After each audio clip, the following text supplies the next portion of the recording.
kedua ada syubhat dari kelompok takfiriyin atau kelompok orang-orang yang terkena virus kelompok khawarij, kelompok teroris.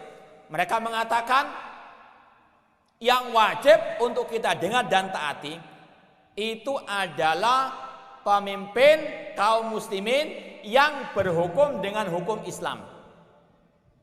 Yang tidak berhukum dengan hukum Islam, mungkin mereka mencontohkan seperti negara kita katanya, itu tidak ada kewajiban mendengar dan taat. Maka tidak ada lagi jawaban bagi kita kecuali sabda Rasulullah SAW.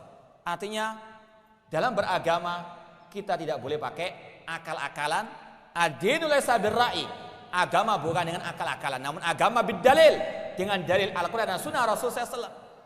Di antaranya Rasul mengatakan, dalam hadis riwayat Bukhari dan Muslim, nanti sekali lagi silakan lihat dalam kitab Sahih Bukhari, Kitabul Ahkam, dan juga Sahih Muslim, Kitabul Al-Imarah. Rasul SAW bersabda, sayakunu ba'di umara yastannuna bighairi sunnati wa yahduna bighairi hadi. Akan muncul setelahku nanti pemimpin-pemimpin yang tidak berpegang dengan sunnahku, tidak mengikuti petunjukku. Dan kita yakini petunjuk Rasul SAW adalah petunjuk Allah. Hukumnya Rasul adalah hukumnya Allah Subhanahu wa taala. Di sini Rasul menggambarkan akan adanya pemimpin-pemimpin yang tidak berhukum dengan hukum Allah dan Rasulnya. Lebih dahsyat dari itu, Rasul mengatakan wa sayaqumu fihim rijalun qulubum qulubus syayatin fi jusmanil ins. Dan akan muncul di tengah-tengah mereka pemimpin-pemimpin yang berhati setan dalam jasad manusia. Ini ada gambaran yang sangat amat mengerikan. Pemimpin-pemimpin yang berhati setan dalam jasad manusia, pemimpin yang dolim, yang kejam, yang jahat. Seperti misalnya Hajjaj bin Yusuf. Pada zaman salaf dahulu ada pemimpin yang sangat dolim. Bahkan setiap hari katanya membunuh dari Bani Umayyah 80 orang. Setiap hari membunuh 80 orang dari Bani Umayyah. Sangat kejam. Bahkan tidak segan-segan ingin menghancurkan Ka'bah.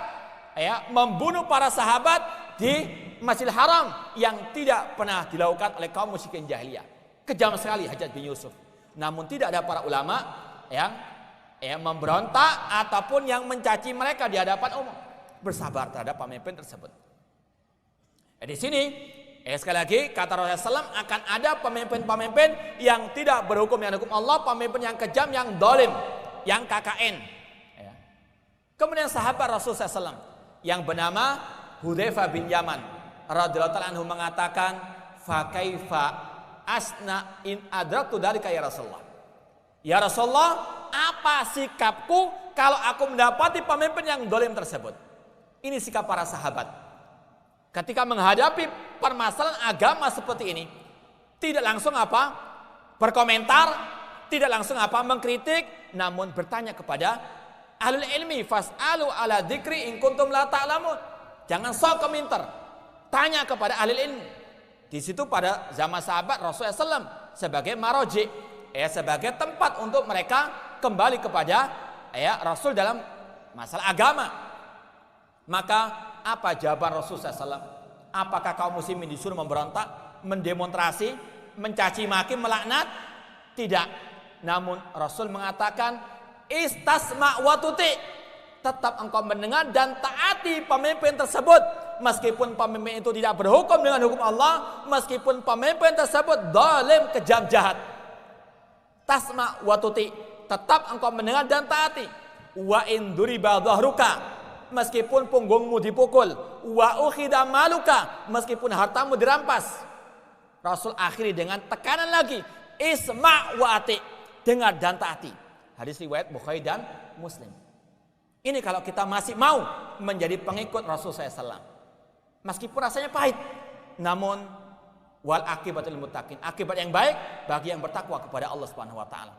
Kalau kita ikuti perasaan, ikuti hawa nafsu, tidak akan pernah selesai masalah kepemimpinan. Ada pemimpin nggak cocok, pemimpin nggak cocok, nggak akan ada kecocokan.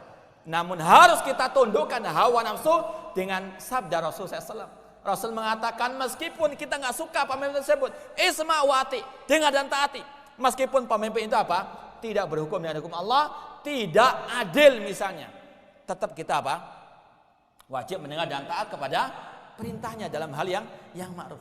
Jadi tidak ada alasan apapun untuk kita tidak mengakui kepemimpinannya, atau tidak ada alasan pun ya kita tidak mau mendengar dan taat kepada perintahnya selama dalam hal yang tidak bermaksiat kepada Allah dan Rasulnya Sallallahu Alaihi Wasallam.